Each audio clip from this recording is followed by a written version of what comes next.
Good evening to all of you. कैसे हैं सभी लोग? उम्मीद करता हूँ मस्त होंगे, स्वस्थ होंगे। और आज का जो टॉपिक है यार, आप देख रहे होंगे, नर्वस सिस्टम। खेल सब इसी का है, दिमाग। बाकी कुछ चीज़ों का खेल नहीं समझ में आता, लेकिन इसका खेल समझ में आता है। ब्रेन एक कॉम्प्लेक्स टॉपिक है कुल मिला करके, पर हम सिर्फ अपनी बात, अपने काम भर की बात करेंगे, है ना। आपने सिर्फ काम भर की बात करेंगे, जितना एग्ज़ाम में क्वेश्चंस पूछे जाते हैं। मैं कोई पीडीएफ, कोई फ़ोटोज़ वगैरह यहाँ रख के आपको नहीं समझाऊंगा। बस सिंपल तरीके से बोलता चलूँगा चीज़ों को। आप अपने माइंड में एक फिगर बनाते चलिए कि हाँ, ये ऐसे, ये ऐसे, ये ऐसे, ये ऐसे, ऐसे ऐसे चीज़ें हैं। ठीक है। हाँ, थोड़ा अट्रैक्टिव ज़रूर लगता है, लेकिन वो फिगर उगर बनाने पे वगैरह ले आने पर एक पीडीएफ फॉर्म में मज़ा नहीं आता है फिर, है ना। तो चलिए हम स्टार्ट करते हैं अपना टॉपिक जो है नर्वस सिस्टम। एकदम दिमाग को खुला रख के पढ़िएगा, समझने का प्रयास करिएगा। पॉइंट्स जो मैं लिखूँगा, लिख सकते हैं तो उसको लिखिएगा भी, ठीक है बात। चलें शुरू किया जाए। चलिए आइए, नर्वस सिस्टम, तंत्रिका तंत्र बहुत इम्पॉर्टेंट है। पहले तो इसका कार्य क्या है वो ज़रा देखते हैं, है ना। देखिए, नर्वस सिस्टम, इसका मेन काम है सिग्नल्स को उस प्रॉपर बॉडी पार्ट तक पहुंचाना वाया ब्रेन। ब्रेन के थ्रू सिग्नल यहाँ से नर्व सेल अपना क्या काम करेगी, उसको ले करके रिसीव करेगी। रिसीव करने के बाद यह सिग्नल कहाँ पहुँचेगा? ब्रेन के पास पहुँचेगा। और ब्रेन क्या कार्य करेगा? उस प्रॉपर पर्टिकुलर बॉडी पार्ट को आदेश करेगा, है ना। आदेश करेगा कि भैया आप ये एक्शन लीजिए, ठीक है। तो brain is a controlling device and neuron serve as a messaging device. यह मैसेज पहुंचाता है। न्यूरॉन का क्या काम है? सिग्नल को पहुंचाना, ठीक है। सिग्नल को ब्रेन तक पहुंचाना मतलब आवागमन करना, आदान प्रदान करना। तो न्यूरॉन का बेसिक काम क्या है? सिग्नल्स को ब्रेन से क्या काम करना? कनेक्ट कराना। या ऐसे कह लें एक सिंपल भाषा में, न्यूरॉन जो है आपका, वह क्या काम कर रहा है? सिग्नल्स का, सूचनाओं का आदान प्रदान कराता है, ठीक है। तो न्यूरॉन क्या कराता है? सूचनाओं का आदान प्रदान कराता है। क्लियर है बात। तो नर्वस सिस्टम को दो हिस्सों में देखा जाता है, ठीक है ना। नर्वस सिस्टम को हम यहाँ देखते हैं, हम इसमें क्या क्या पढ़ेंगे, ठीक है। नर्वस सिस्टम, तंत्रिका तंत्र, बोल रहा हूँ नर्वस सिस्टम, है ना। इसको दो पार्ट्स में देखते हैं। एक को बोला जाता है सीएनएस, सेंट्रल नर्वस सिस्टम, केंद्रीय तंत्रिका तंत्र, सेंट्रल नर्वस सिस्टम। क्या है? Central nervous system. और दूसरा क्या होता है? और दूसरा क्या होता है आपका? Peripheral nervous system. Peripheral nervous system. परिधीय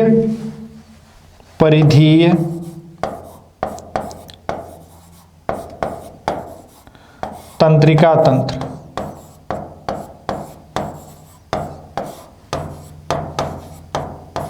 अंतर क्या है? सेंट्रल नर्वस सिस्टम, ब्रेन जो ये सिस्टम होता है, ये ब्रेन प्लस स्पाइनल कॉर्ड का होता है। स्पाइनल कॉर्ड, मेरुरज्जु, स्पाइनल कॉर्ड,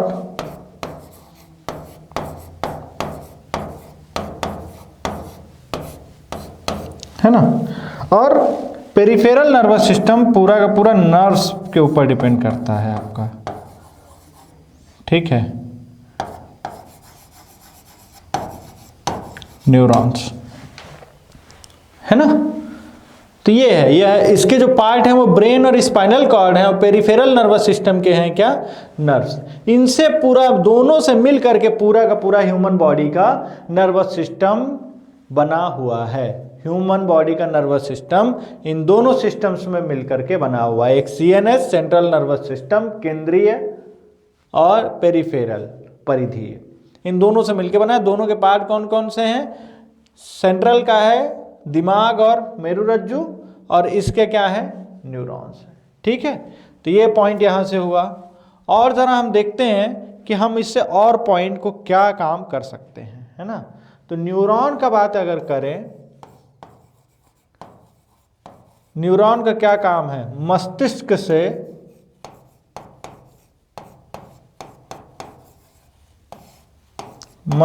से सूचनाओं का आदान प्रदान करना, सूचनाओं का आदान प्रदान।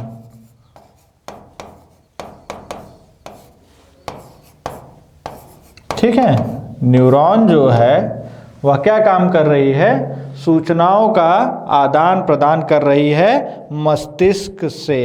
ठीक है ना, मस्तिष्क से। याद रखिएगा इस बात को, ठीक है, याद रखिएगा।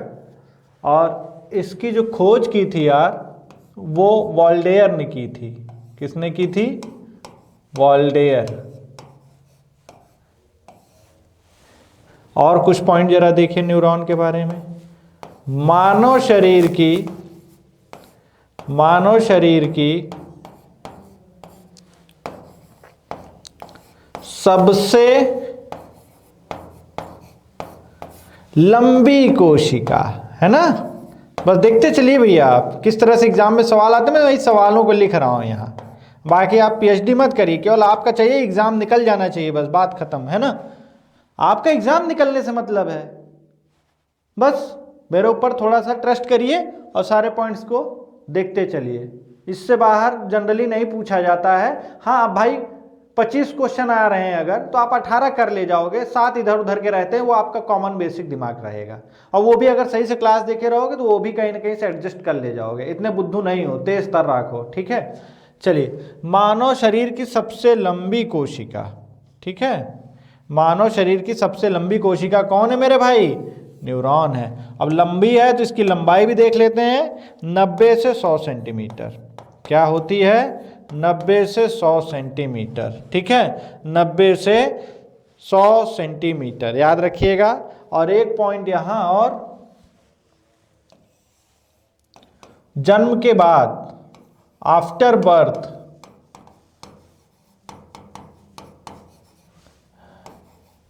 नो डिवीजन, याद रखिएगा। कोशिकाओं में विभाजन होता है, आपको पता है। विभाजन नहीं होगा तो शरीर की वृद्धि नहीं होगी। और लेकिन यह न्यूरॉन जो है, जन्म के पहले तक इसमें विभाजन हो रहा होता है, बन रही होती हैं, लेकिन जन्म के पश्चात इनमें कोई भी विभाजन नहीं होता है। जन्म के बाद यह सेल डिवीजन न्यूरॉन्स में नहीं होता है। इस पॉइंट को आप याद रखिएगा कि जन्म के पश्चात क्या होता है, इनका कोई भी विभाजन नहीं होता है। क्लियर है बात? क्लियर है। चलिए, नो डिवीजन। अब यहाँ पे आप बात, अब छोटा सा अब आ गया है कि मानव शरीर की सबसे लंबी कोशिका है। तब यहाँ मैं कुछ और पॉइंट्स एक्स्ट्रा बताए दे रहा हूँ, बहुत इंपॉर्टेंट है। मानव शरीर की सबसे बड़ी कोशिका, है ना, लार्जेस्ट, यहाँ बड़ी की बात कर रहा हूँ भैया, लंबी और बड़ी में अंतर है मेरे भाई। Largest cell of human body,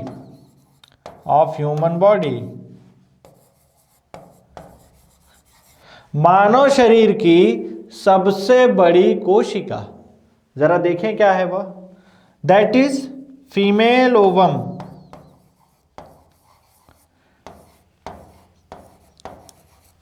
मतलब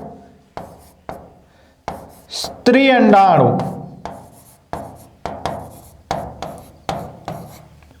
या इसको डिंब भी कहा जाता है, ठीक है। जो लार्जेस्ट सेल है ह्यूमन बॉडी की, that is female ovum, okay, that is female ovum. स्त्री अंडाणु, और स्मॉलेस्ट जो होती है, smallest cell of human body, वह क्या होती है? मेल स्पर्म, पुरुष शुक्राणु,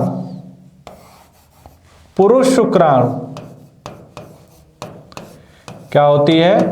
पुरुष शुक्राणु।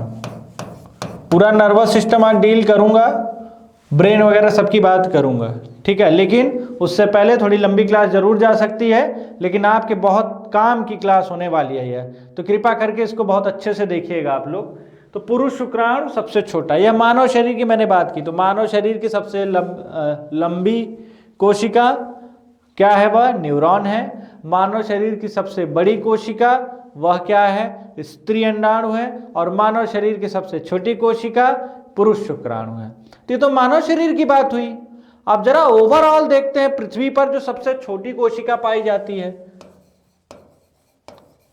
स्मॉलेस्ट सेल ऑन अर्थ जो अभी तक देखा गया है, वह एक जीवाणु का है, बैक्टीरिया है, जिसका क्या नाम है? माइकोप्लाज्मा,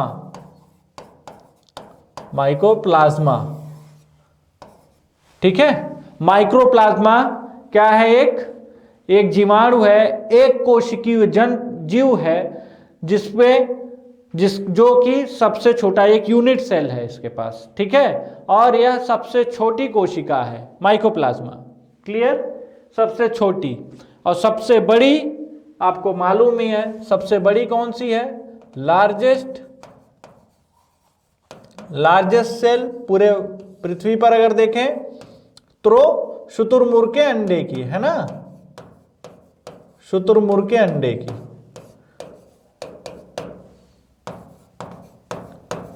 शुतुरमुर्ग के अंडे की, क्लियर हो गई बात? तो यहां जितनी एक्स्ट्रा इंफॉर्मेशन मैं दे सकता था मैंने आपको बोर्ड पे लिखी हुई है, आप इसको नोट डाउन कर सकते हैं, है ना, नोट डाउन कर सकते हैं। बहुत इंपॉर्टेंट है, पूछी जाती हैं यार, ऐसा कोई नहीं बोल सकता कि सर ये सब पूछा नहीं जाता है। अब भाई कोशिकाओं की थोड़ी सी बात आई थी तो मैंने यहाँ पे डील कर लिया, हालांकि उसको मैं अलग से पढ़ाऊंगा, है ना, कोशिका को मैं अलग से डील करूंगा। तो क्या यहाँ तक यह समझ में आया? क्या यहाँ तक यह सारी बातें आपको समझ में आई? ठीक है, तो चलिए आगे चलते हैं हम और ज़रा देखते हैं कि ब्रेन को क्या हमको स्टडी करना है ब्रेन में, ठीक है। ब्रेन में हमको क्या स्टडी करना है वो ज़रा देखते हैं। चलिए, कोई फिगर विगर नहीं बनाऊंगा मैं। ब्रेन, मस्तिष्क,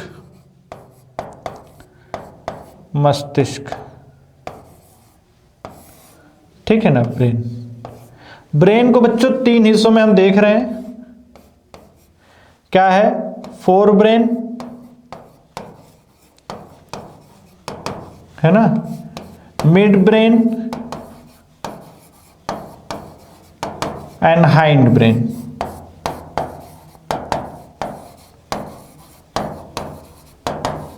फोर ब्रेन का मतलब होता है अग्र मस्तिष्क,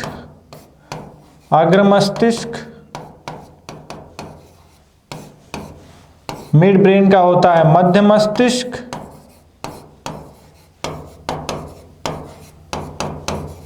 एंड लास्ट वन इज पश्चिम मस्तिष्क।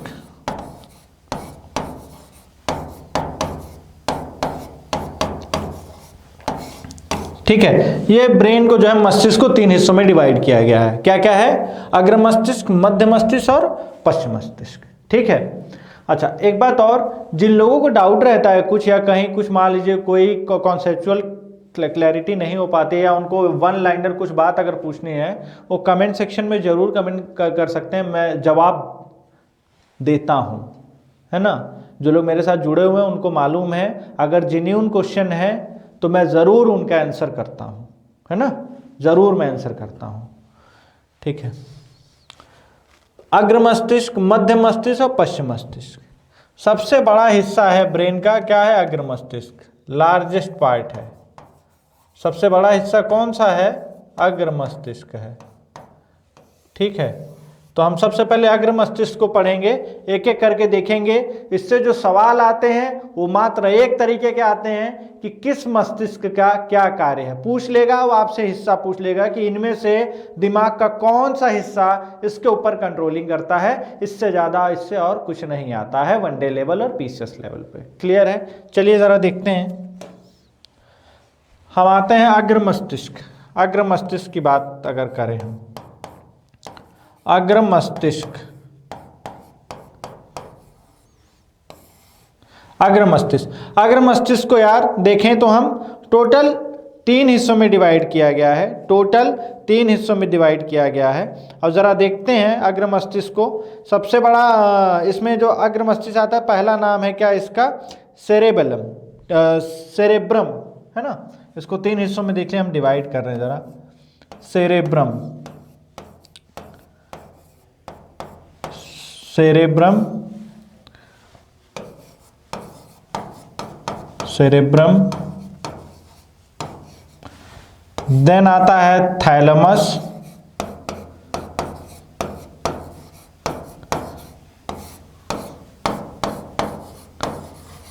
देन आता है thalamus, and last one is limbic system आता है। इसको नाम ऐसे याद रखिएगा आप, लिम्बिक सिस्टम।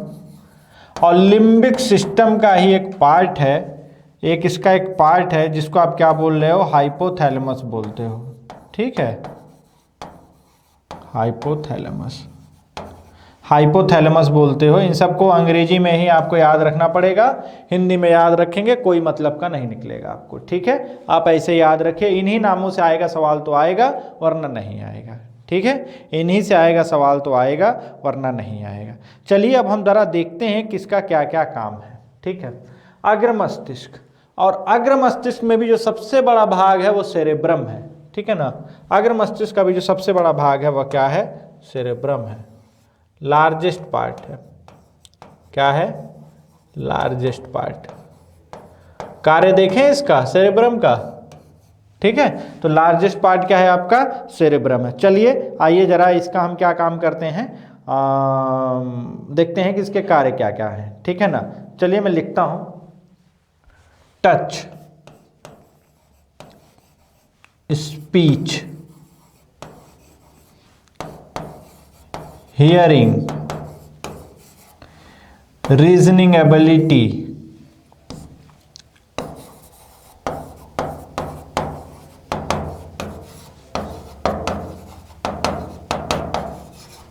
ठीक है ना।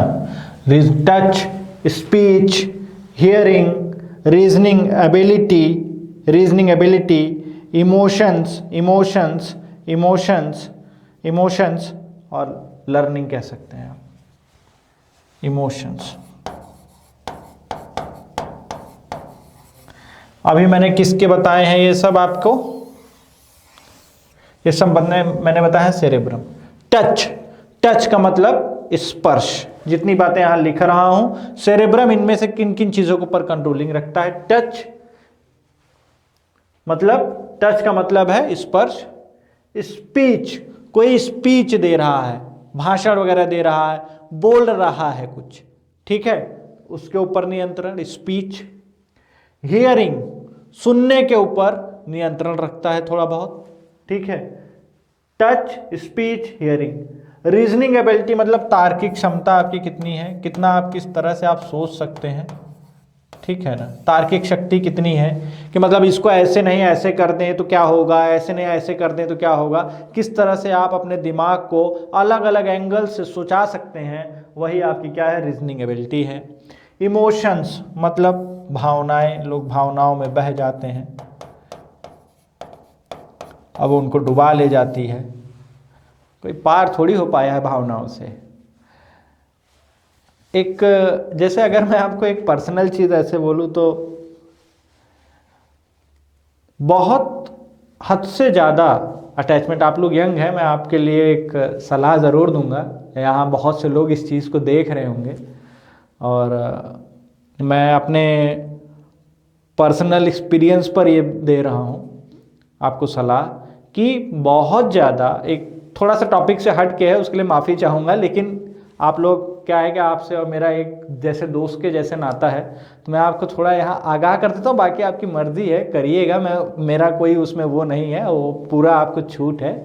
लेकिन एक पर्सनल एक्सपीरियंस यही कहता है कि अगर आप बहुत ज़्यादा किसी से इमोशनली अटैच होते हैं तो ये ब्रेन, ये जो सेरेब्रम वाला हिस्सा है, आपसे कुछ भी करवा सकता है ना, अलग अलग तरीके के ख्यालात वगैरह वगैरह, और आप अलग नहीं हो पाते हैं। इसलिए कोई भी हो, बहुत ज़्यादा ना इमोशनली अटैच नहीं होना चाहिए, है ना। समझ रहे हैं आप बात मैं क्या कह रहा हूँ। तो ये मेरी ओपिनियन थी, बाकी अब लोगों का बहुत वो है, तो मैंने अपना आपसे एक छोटा सा एक्सपीरियंस शेयर किया है ना, कि आप जो है बहुत ज़्यादा किसी से अटैच ना हो तो बेटर रहेगा यार। लाइफ में बहुत सी चीज़ें रहती है करने के लिए, और बहुत सी अच्छी चीज़ें हैं करने के लिए। कुछ चीज़ों को कभी ना अपनाया जाए तो ज़्यादा बेटर रहता है कभी कभी, है ना। लेकिन एक एज होती है ना, एज फैक्टर अपना रोल कहीं ना कहीं करता है। चलिए आता हूँ ज़्यादा टॉपिक पे, नहीं तो कमेंट सेक्शन में अभी मेरी लंका ढहाने लगोगे तुम लोग थोड़ी देर में क्लास कम चलेगी, मैं सबको जवाब देता ज़्यादा फिरता रहूँगा, अरे भैया क्या बात हो गई, सर तो एकदम लैला मजनू टाइप बात कर रहे हैं आज। एक आपसे बस एक बात शेयर कर रहा हूँ, बाकी और कुछ नहीं है, ठीक है ना। किसी के पर्सनल लाइफ में बोलने का मुझे अधिकार है ना, मैं बोल रहा हूँ, मैं अपनी बात कर रहा हूँ, है ना। चलिए आगे चलते हैं। तो भावनाओं में बहना, इमोशंस, रीजनिंग एबिलिटी, तार्किक क्षमता, हियरिंग, स्पीच, टच, इसके ऊपर कंट्रोलिंग दिमाग का कौन सा हिस्सा मेरे भैया कर रहा है आपका सेरेब्रम, ठीक है, सेरेब्रम। अब देखिए इतनी अच्छी जानकारी मिली, जो लोग छोड़ के चले गए उनको जानकारी नहीं मिलेगी, है ना, क्योंकि लास्ट में है। एंड देन थैलेमस, थैलेमस का जरा देखिए क्या कार्य है यार। थैलेमस का वैसे बहुत इंपॉर्टेंट कार्य है, लेकिन यह कंट्रोलिंग इतनी नहीं करता है। बहुत ध्यान से सुनिएगा, जनरली थैलेमस उत्तर नहीं होता है ऑप्शंस में, है ना। थैलेमस मतलब आंसर, मेन आंसर नहीं होगा थैलेमस। मैं आपको यहां एक चीज बता रहा हूं, thalamus work as a traffic police.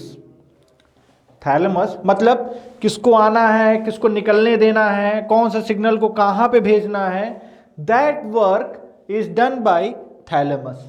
Thalamus यह कार्य कर रहा होता है, वह ट्रैफिक पुलिस की तरह कार्य कर रहा होता है कि किसको जाने देना है, किसको रोकना है, किसको किधर जाने देना है, यह कार्य होता है मेरे भैया थैलेमस का, ठीक है। तो यह एक ट्रैफिक पुलिस की तरह कार्य करता है। तो जो थैलेमस है ना, ये क्या काम करता है, यह ट्रैफिक पुलिस की तरह कार्य करता है ना। ये कंट्रोलिंग सिर्फ और सिर्फ इस बात के लिए करता है कि यह सिग्नल्स को किस डायरेक्शन में भेजना है, यह कार्य कर रहा होता है। वह कोई भी सिग्नल हो, यह कार्य क्या कर रहा होता है, यह देख रहा होता है कि किसको किधर को भेजना है हमने। बात सही है, समझ में आई बात मैं आपको क्या कह रहा हूं। तो it work as a traffic police, ठीक है। यह सिग्नल्स आता है और किसको किधर भेजना है, किसको जाने देना है, किसको रोकना है, यह इसका कार्य है। किसका, थैलेमस का। तो एज सच यह बहुत सी ज्यादा चीजों का कंट्रोलिंग का एक्शन नहीं है, इसका कंट्रोलिंग का एक्शन है किस सिग्नल को पास करना है, किस सिग्नल को पास करना है और किसको पास नहीं करना है, या किसको किधर की तरफ भेजना है। Am I clear to all of you? Then fine, आगे चलते हैं। अब जरा देखते हैं कि और क्या हम देख सकते हैं इस पार्ट में, ठीक है, और क्या देख सकते हैं। तो अच्छा, थैलेमस होता कहाँ है, जब जाहिर सी बात है बीच में लिखा हूं तो इन दोनों के बीच में होता है, ठीक है, इन दोनों के बीच में होता है। देखिए ब्रेन का जो हिस्सा है, सबसे ऊपर वाला कपार है ना, अग्र मस्तिष्क वाला हिस्सा, उसके नीचे मिड ब्रेन, और उसके नीचे क्या आता है, हाइंड ब्रेन आता है। ऐसे ऐसे नहीं बटा रहता है कि ऐसे ऐसे पार्ट में ऐसे ऐसे बटा रहे, नहीं, ऊपर की परत, फिर बीच की परत, फिर नीचे की परत। फाइन, चलिए, तो ये बात हो गई। अब जरा आते हैं लिम्बिक सिस्टम पर, ठीक है। किस पर आते हैं हम, लिम्बिक सिस्टम पर। याद रखिएगा लिम्बिक सिस्टम के क्या कार्य हैं उसको जरा देखते हैं। डर, भय, प्यास, है ना, जरा देखते हैं। डर, भय, प्यास, जानबूझ के मैं यहाँ हिंदी में लिख दे रहा हूँ। गुस्सा, अभी थोड़ी देर पहले बोल रहा था, ये सब उसके हिस्से हैं, है ना। डर भी लगता है कहीं छोड़ के ना चली जाए, भय लग रहा है उसके अब्बा न कूट दे हमको या वही न कूट दे। प्यास, भैया ये इस पे मैं नहीं बोलूँगा ज़्यादा कुछ, अलग अलग, यहाँ मैं थ्रस्ट पानी वाले प्यास की बात कर रहा हूँ। गुस्सा, एंगर, लड़ाई वड़ाई हो गई, कुछ हो गई, ठीक है, जो कि हो नहीं रहती है, तो ये इसके ऊपर कंट्रोलिंग कौन कर रहा है मेरे भैया? कौन कर रहा है? लिम्बिक सिस्टम कर रहा है। डर, भय, प्यास, है ना, ठीक है, and sexual responses, and sexual responses, ठीक है। तो डर मतलब फियर, वही डर भय बात वही हो गई, ठीक है ना, डर भय बात वही हो गई है, डर भय। और प्यास, है ना, प्यास, प्यास, भूख, भूख भी होता है। यहाँ गलत शब्दों का मायने मत निकालिएगा भगवान के लिए, है ना, तो क्योंकि कुछ चीज़ें मैंने आपको लास्ट क्लास में समझाई हुई थी, तो आप उसका कम से कम मान रखें।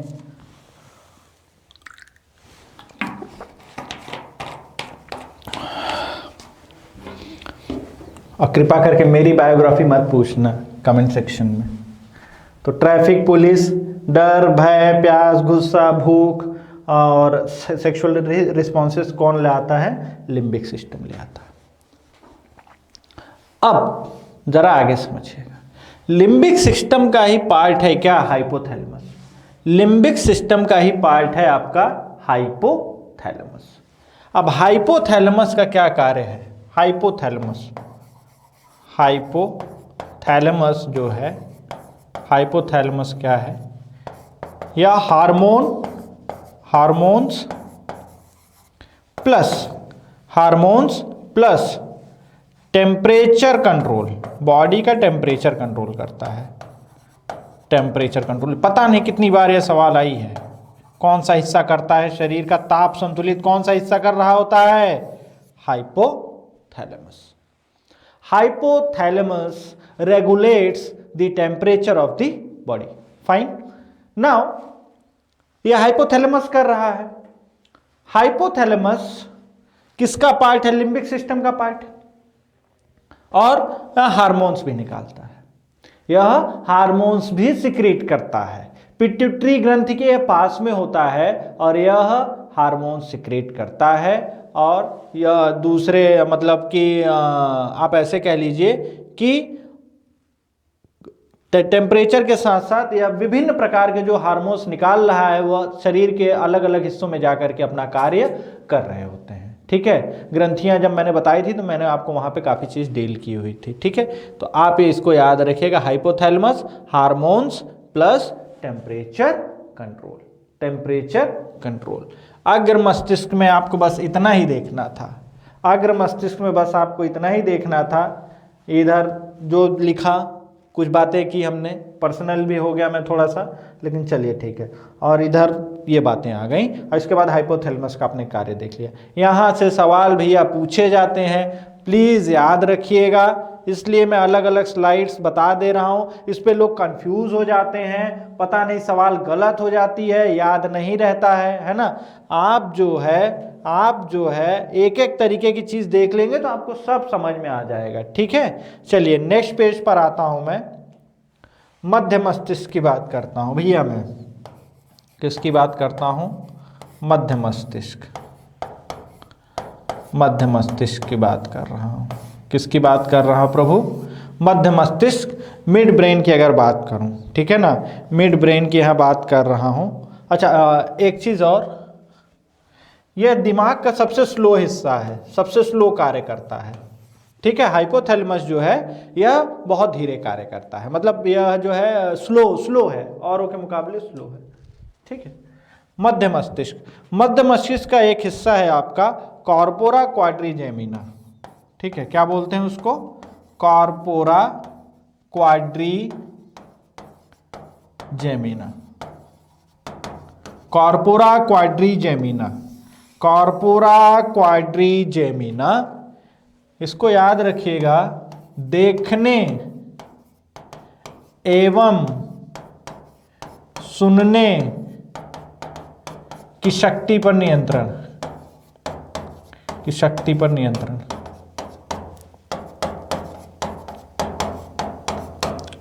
ठीक है, देखने एवं सुनने की शक्ति पर नियंत्रण क्या है भैया, क्या है वह, यह मध्य मस्तिष्क का पार्ट है, कॉर्पोरा कॉर्टिकम।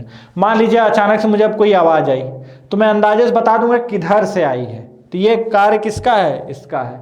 अब देख रहा हूं कोई चीज, तो ये देख रहा हूं कि मान लीजिए 2 हेडलाइट्स हैं और 2, ऐसा लग रहा है कि 2 गाड़ियां चली आ रही, लेकिन थोड़ी देर में मेरा दिमाग बताएगा कि नहीं 2 नहीं, एक ही गाड़ी के 2 हेडलाइट्स हैं। ठीक है, तो यह किसका हिस्सा है, मध्य मस्तिष्क। आपको इतना ही देखना है, देखने एवं सुनने की शक्ति, देखने एवं सुनने की शक्ति। ठीक है, लास्ट पार्ट पर आते हैं, हाइंड ब्रेन, पश्चिम मस्तिष्क। हाइंड ब्रेन, पश्चिम मस्तिष्क, इसको 3 हिस्सों में पढ़ा जाता है, जरा देखते हैं। सेरेबेलम, सेरेबेलम है ना, cerebellum, then medulla oblongata, medulla oblongata, medulla oblongata and pons, है ना, पॉन्स। ये इनको हम 3 हिस्सों में देखते हैं जरा। बहुत से लोग ये वाला हिस्सा नहीं देखेंगे, पॉन्स नहीं लोग जनरली बताते हैं, लेकिन यह जरूरी है। ठीक है ना, देखिए सेरेबेलम क्या है, शरीर का संतुलन बनाना, शरीर का संतुलन। ठीक है, शरीर का संतुलन कौन बनाता है, सेरेबेलम। ठीक है, सेरेबेलम। क्लियर है बात, क्लियर है बात, शरीर का संतुलन कौन बना रहा है, सेरेबेलम। ठीक है, नेक्स्ट आते हैं मेडुला ऑब्लोंगाटा, नेक्स्ट आते हैं मेडुला ऑब्लोंगाटा। यह क्या काम करता है, हार्ट, बीपी, श्वसन पर नियंत्रण वगैरह रखता है। हार्ट रेट, ब्लड प्रेशर और आपका रेस्पायरेशन, श्वसन, रेस्पायरेशन, रेस्पायरेशन। तो यह बेसिकली इन पे नियंत्रण रखता है। मेडुला ऑब्लोंगाटा क्या देख रहा है, हृदय गति, रक्तचाप, हृदय गति, रक्तचाप और श्वसन पर नियंत्रण कौन सा हिस्सा कर रहा है मेरे भाई, कौन कर रहा है, आपका कर रहा है मेडुला ऑब्लोंगाटा। ठीक है ना, पॉन्स क्या काम कर रहे हैं, स्लीपिंग ऑर्डर, स्लीपिंग ऑर्डर। ठीक है ना, स्लीपिंग जो है आपकी स्लीप को नियंत्रित करते हैं। ठीक है ना, कंट्रोल स्लीप। ठीक है, आप ऐसे कह लीजिए, कंट्रोल स्लीप, कंट्रोल स्लीपिंग, है ना, कंट्रोल स्लीपिंग, स्लीपिंग को कंट्रोल करता है। मतलब अगर आप सो रहे हैं, ज़्यादा सोना है, कम सोना है, तो यह काम कर जाता है। ठीक है ना, उसके बाद आता है ब्रीदिंग पैटर्न, श्वास जो पैटर्न चलता है, ब्रीदिंग पैटर्न। अगर ज़्यादा ऑक्सीजन की ज़रूरत रहेगी तो यह सांसों को तेज कर देगा, सांसों को तेज कर देगा। ठीक है, तो ये आया आपका हाइंड ब्रेन के पार्ट्स में, है ना। सबसे इंपॉर्टेंट वही पहला वाला है, फोर ब्रेन।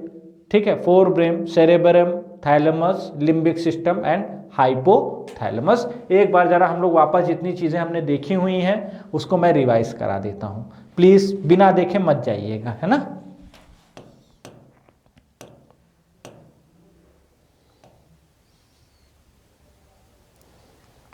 चलिए, न्यूरॉन देखा आपने, मस्तिष्क से सूचनाओं का आदान प्रदान, वॉल्डेयर।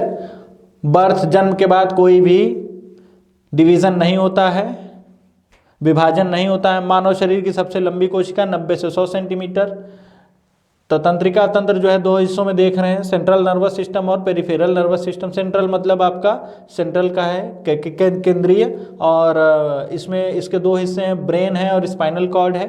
पेरिफेरल में क्या है, न्यूरॉन्स आते हैं। आगे जरा मैंने आपको बताया कि जो सबसे बड़ी कोशिका है मानव शरीर की वह क्या है, वह फीमेल ओवम है, स्त्री अंडाणु है। जो सबसे छोटी है वह पुरुष शुक्राणु है। अब पूरा ओवरऑल पूरे पृथ्वी पे देखें, सबसे छोटी कोशिका तो माइक्रोप्लाज्मा और सबसे बड़ी शुतुरमुर्ग के अंडे की। नेक्स्ट आइए, ब्रेन को 3 हिस्सों में देखा गया है, फोर ब्रेन, मिड ब्रेन और हाइंड ब्रेन। अग्र मस्तिष्क, मध्य मस्तिष्क, पश्चिम मस्तिष्क। सबसे बड़ा भाग कौन सा है? फोर ब्रेन है आपका। आगे आते हैं, फोर ब्रेन को 3 हिस्सों में बांटा गया है अग्र मस्तिष्क को। पहला हिस्सा है सेरेब्रम, दूसरा है थैलेमस, तीसरा है लिम्बिक सिस्टम, और लिम्बिक सिस्टम का ही पार्ट है हाइपोथैलेमस। सेरेब्रम जो है यह सबसे बड़ा हिस्सा है अग्र मस्तिष्क का। इसके कार्य क्या क्या है? टच, स्पर्श, स्पीच मतलब जो भाषण जो बोल रहे हैं, हियरिंग, हियरिंग है ना, हियरिंग मतलब सुनना, रीजनिंग एबिलिटी तार्किक शक्ति आपकी, भावनाएं किससे जुड़ी हुई हैं? सेरेब्रम से। थैलेमस क्या है? आपको मैंने बताया ट्रैफिक पुलिस की तरह कार्य करता है, उसको मैंने पूरा आपको समझाने का प्रयास किया। लिम्बिक सिस्टम क्या काम कर रहा है? डर, भय, प्यास, गुस्सा, भूख, सेक्सुअल रिस्पॉन्सेस, यह सब कौन निकाल रहा है? लिम्बिक सिस्टम निकाल रहा है। और लिम्बिक सिस्टम का ही एक है पार्ट हाइपोथैलेमस। हाइपोथैलेमस क्या काम कर रहा है? हार्मोन्स निकाल रहा है और टेम्परेचर पर कंट्रोल कर रहा है। और यह सबसे धीमे हिस्सा है ब्रेन का, धीमे कार्य करने वाला हिस्सा है। नेक्स्ट आते हैं मध्य मस्तिष्क। मध्य मस्तिष्क का एक हिस्सा है जिसको कॉर्पोरा क्वाड्रिजेमिना के नाम से देखा जा रहा है, और यह जो है देखने एवं सुनने की शक्ति पर नियंत्रण कर रहा होता है। ठीक है, नेक्स्ट आते हैं जरा हाइंड ब्रेन, पश्चिम मस्तिष्क। पश्चिम मस्तिष्क को 3 हिस्सों में डिवाइड किया गया है, cerebellum, cerebellum, medulla oblongata, cerebellum, medulla, ये अंग्रेजी शब्द ही आएंगे, हिंदी नहीं पूछा जाएगा आपसे। Cerebellum, medulla oblongata, pons. Cerebellum क्या है? शरीर का संतुलन कर रहा होता है, बॉडी को मेंटेन कर रहा होता है, संतुलित करता है शरीर को। मेडुला ऑब्लोंगाटा हृदय गति, रक्तचाप और श्वसन पर नियंत्रण रखता है। पॉन्स क्या काम कर रहे हैं? नींद पर नियंत्रण रख रहे हैं और किस तरह से जो श्वसन प्रक्रिया चल रही है उसके पैटर्न पर भी नियंत्रण रखते हैं। ठीक है, तो ये मोटा मोटी नर्वस सिस्टम है आपका। बहुत डीप में पढ़ाया जा सकता है यार इसको, ठीक है, लेकिन एग्जाम पॉइंट ऑफ व्यू से जितने मैंने पॉइंट्स आपको यहाँ पर डिक्लेयर कर दिए या क्लियर कर दिए, ये आप आराम से क्वेश्चंस को कर सकते हो। अगर किसी ने थोड़ा बहुत भी पढ़ा होगा तो उसका रिवीजन हो गया होगा। आप ये समझिए कि दीज आर मतलब आप एक तरीके से इनको हम रिवाइज करने के लिए आपको पढ़ा रहे हैं ना, वरना साइंस कहाँ यार, साइंस 2 महीने का पूरा 60 लेक्चर जाता है, 60 घंटे जा रहे हैं, है ना। मतलब एक टॉपिक मुझे 2 घंटे में पढ़ाना चाहिए, है ना। तो 60 दिन का टाइम नहीं है ना यार, 30 दिन का है। 30 दिन में मुझे एक तरीके से फाइनलाइज भी करना रहता है, तो मेरे ऊपर जो है प्रेशर बहुत ज़्यादा है हर तरीके का, पर्सनल भी है और इधर से तो है ही, है ना। तो इधर का तो झेला जाता है, पर्सनल वाला नहीं झेला पाता है। तो इसके लिए मैं थोड़ा सा मेंटेन कर रहा हूँ, वो फिलहाल मेरा हेडेक है। आप लोग कूल डाउन रहिए। और चलिए आज का लेक्चर यहीं स्टॉप किया जाए। बातें करने का तो मन था लेकिन कोई मतलब नहीं है उसका, है ना। पता चला कि सब भावनाओं में बह गए, मैं भी आप भी, तो सही नहीं है। चलिए हम मुलाकात करेंगे नेक्स्ट लेक्चर में, देखते हैं क्या होगा। नेक्स्ट लेक्चर देख लीजिएगा, मिल जाएगा। और प्लीज़ जितने लोग सीरियस हैं वो यार एक बार अच्छे से, आपका रिवीजन हो रहा है, आप ऐसे समझिए। अगर आपका हाल में ही एग्ज़ाम है कोई, आप एग्ज़ाम दे करके आना, फिर हम बात करेंगे आपसे कि हाँ क्या हुआ, सवाल फंसे नहीं फंसे, वो तब का है ना। अभी हाल ही में आपको, अच्छा आप देखिएगा मेरी क्लासेस अभी चल रही हैं, ठीक है। और हाल ही में एग्ज़ाम हुआ है किसका, शायद आर ओ का हुआ है। और फिर से अगर कोई आने वाला पास में भी एग्ज़ाम हुआ हो, जो या अभी हाल में हुआ हो एग्ज़ाम, और मेरी क्लासेस चल रही हो और वो टॉपिक मैंने पढ़ाया उससे सवाल हो, अगर आप जा करके देख लेना, आपको पेपर में ज़रूर मिल जाएगा, ठीक है। तो चलिए कल मुलाकात करते हैं नेक्स्ट लेक्चर में। तब तक के लिए राम राम, आराम से सोइए, ठीक है, खाना पीना खा लीजिए। मुलाकात करते हैं कल 9 बजे, आ जाइएगा टाइम से, ठीक है।